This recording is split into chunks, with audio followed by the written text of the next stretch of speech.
Hello everyone, আজকের ক্লাসে সময় কার্য থেকে আরো একটি গুরুত্বপূর্ণ অঙ্কের সমাধান করব।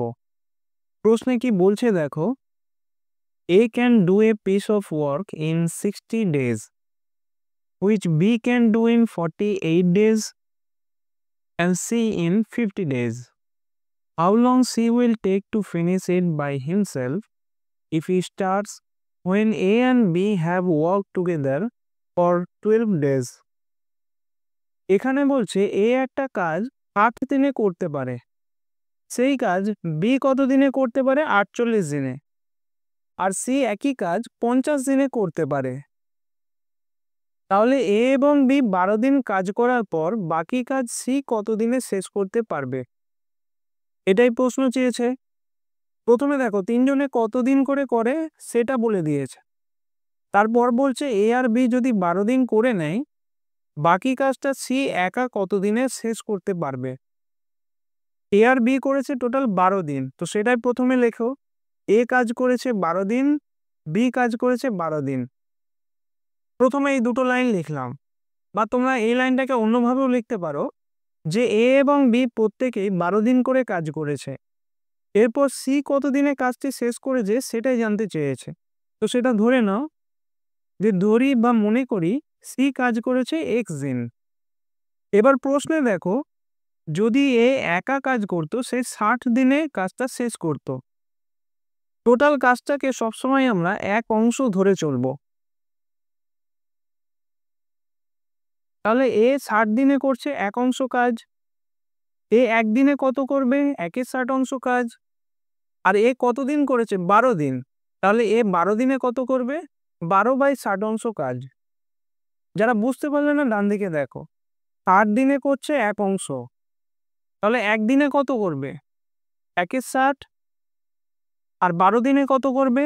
1/60 × 12 অর্থাৎ 12/60। এবার বি এর ক্ষেত্রে বি যদি একা কাজটা করত 48 দিনে শেষ করত, তাহলে বি 48 দিনে এক অংশ করে, একদিনে কত করবে? 1/48। আর 12 দিনে কত করবে? 12/48 অংশ। এরপর দেখো সি 50 দিনে এক অংশ করে, তাহলে একদিনে করবে 1/50। আর আমরা ধরেছি এক্স দিন সি কাজ করেছে, তাহলে এক্স দিনে সি এর কাজের পরিমাণ হবে x/50 অংশ। আশা করছি এই তিনটে তোমরা বুঝতে পেরেছ। এর 12 দিনের টোটাল কাজটা পেলাম 12/60, বি 12 দিনে 12/48, আর সি এক্স দিন কাজ করেছে x/50।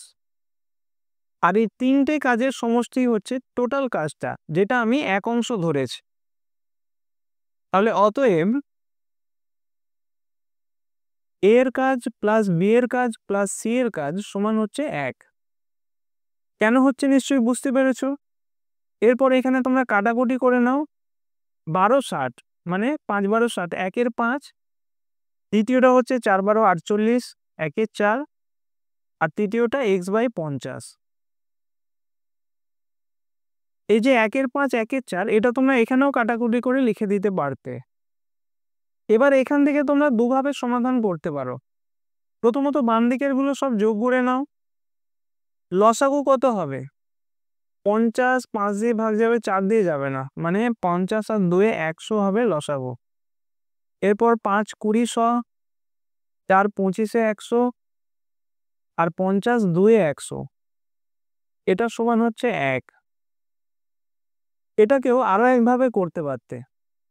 এটা কি, x এর 50 এটাকে বাম দিকে রাখলে, আর বাকিগুলো 1 এর ডান দিকে নিয়ে গেলে, তাহলে 1 - 1/5 - 1/4। যার যেটা সুবিধা সেই প্রসেসেই করতে পারো।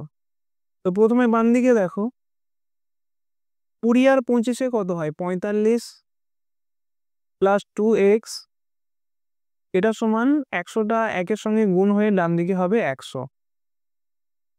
এরপরে 2x সমান কত হবে? 100 - 45, 100 থেকে 45 বিয়োগ করলে কত হয়? 55। তাহলে 2x সমান কত হচ্ছে? 55। আচ্ছা এখানে লিখেই দিই, 2x সমান হচ্ছে 55। তাহলে সেখান থেকে x এর মান কত হবে? 55/2। 55 হাফ মানে হচ্ছে 27.5। আর ডান দিকের এই প্রসেসটা দেখো, এখানে কি আছে, x/50 তো বাম দিকে থাকলো,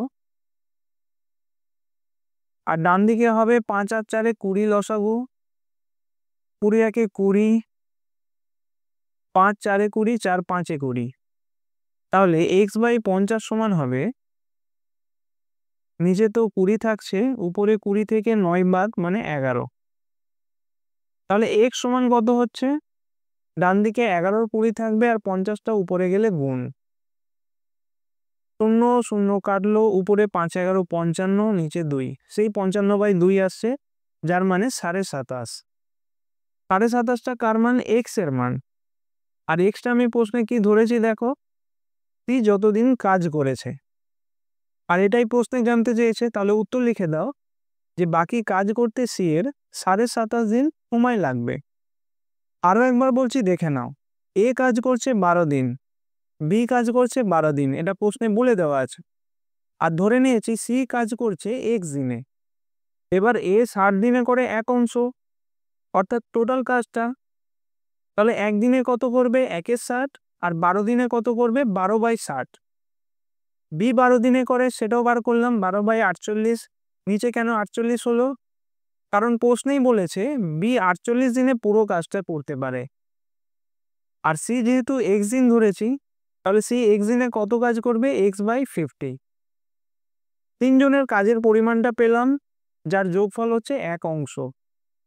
এখান থেকে দুটো প্রসেস আছে, যার যেটা সুবিধা সেটা অ্যাপ্লাই করে x এর মান বার করবে, কত হচ্ছে 27.5। তাহলে উত্তর, বাকি কাজ করতে সি এর 27.5 দিন সময় লাগবে।